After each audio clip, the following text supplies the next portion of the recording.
नमस्कार। स्वागत है आपका मेरे YouTube चैनल पर। मैं पंडित एस.सी. शर्मा।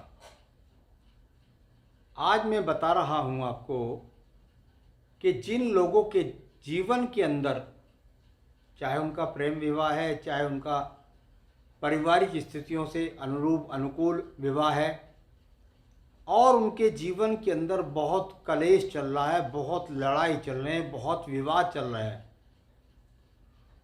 कितने भी विवाद उनके जीवन में चल रहे हों, यदि ये चिन्ह मैं जो बता रहा हूँ हाथ के अंदर बने हुए हैं, तो किसी भी विषम परिस्थितियाँ क्यों ना आ जाएं, उनका तलाक नहीं होगा। तो कौन कौन सी वो ऐसी स्थितियाँ हैं भाई? ये हो गई आपकी आयु रेखा, ये हो गई आपकी बुद्धि रेखा, ये हो गई आपकी हृदय रेखा। हम विवाह की बात कर रहे हैं। विवाह में कितना ही कलेश क्यों ना हो जाए, लेकिन तलाक नहीं होगा। अलग अलग रहने लग जाए, चलते रहेंगे मुकदमे, आखिर में होगा 8 साल हो गए, 10 साल हो गए, कलेश मुकदमा चलता रहा, या 2 4 5 साल चलता रहा, परंतु अंत में जाकर दोनों एक ही हो जाते हैं। क्या क्या ऐसी रेखा है उनको देखिएगा। ऐसे व्यक्तियों के पास विवाह रेखा 1 या 2 होती है, ठीक है, क्योंकि मैं बता चुका हूं कि एक विवाह रेखा का मतलब है केवल पति कमाता, पत्नी घरेलू है। यदि ये दोनों रेखा समानांतर होती है तो समझिए कि भाई पति पत्नी दोनों कमाते हैं। यदि ये रेखा छोटी बड़ी होती है, एक ज़्यादा कमाता है, एक कम कमाता है, या कम सहयोग है परिवार में, तो विवाह रेखा तो हो ही गई। विवाह रेखा यहाँ पर होगी 1 या 2, एक बात 3 भी हो जाए तब भी बहुत सारी स्थितियाँ अलग भी दिखनी पड़ेंगी।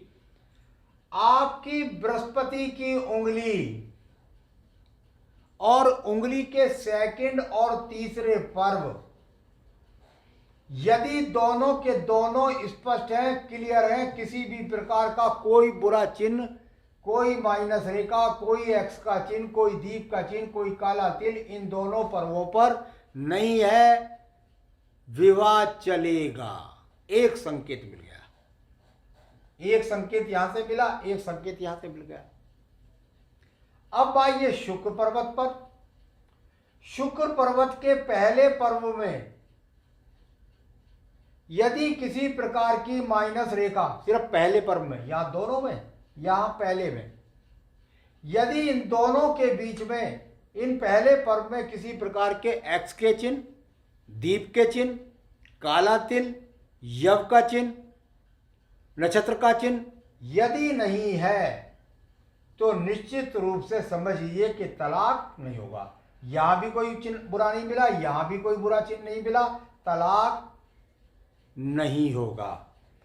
चलिए भाई, मान लिया यदि किसी के यहां पर ऐसा मिल भी जाए कि भाई मान लिया यहां पर माइनस रेखा मिल गई, या यहां पर माइनस रेखा मिल गई, या यहां पर एक्स का चिन्ह मिल गया, या यहां पर नहीं मिला, सिर्फ इस पर मिल गया, काला तिल मिल गया, कुछ मिल गया, एक पर मिल गया, तो याद रखें एक चिन्ह ऐसा राज चिन्ह है कि यदि ये आपके हाथ के अंदर है तो स्थितियां यहां खराब हो जाए, स्थिति यहां खराब हो जाए, स्थिति शुक्र पर्वत के अंदर किसी भी प्रकार से काला तिल हो, एक्स का चिन्ह हो, दीप हो, जाली बन रही हो, कुछ भी क्यों ना हो जाए, यदि ये एक्स आपका यहां जुड़ गया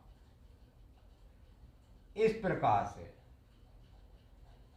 तो इसे आप 3 और 6 समझिए। 3 ने मुख किया इधर, 6 ने मुख किया इधर। मुख एक दूसरे से भले ही करे जाएं, लेकिन जब ये एक्स का चिन्ह जुड़ जाएगा तो ये हो जाएंगे 6 और 3 एक दूसरे की तरफ।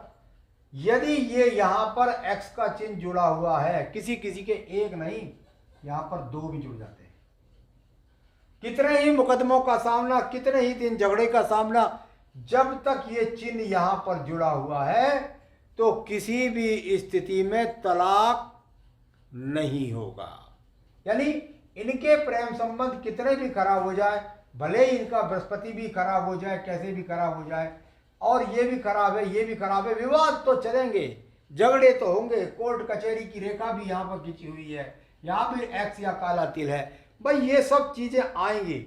लेकिन यदि ये चिन्ह यहां पर जुड़ा हुआ है, ये राज चिन्ह दोनों रेखाओं को बुद्धि रेखा और आयु रेखा को जोड़कर बना हुआ है तो आपका तलाक नहीं होगा। तो अब मैंने बताया आपको, यहाँ पर 3 एपिसोड मैंने लगातार शुरू में बताए कि किन का प्रेम विवाह होता है, किन का परिवार की सहमति से विवाह होता है।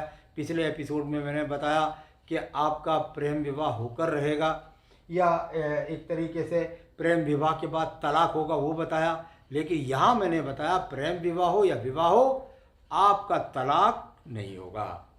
आगे भी अन्य विषयों को लेकर के मैं आपको अवगत कराता रहूँगा। मेरे साथ जुड़े रहिए। तब तक के लिए नमस्कार।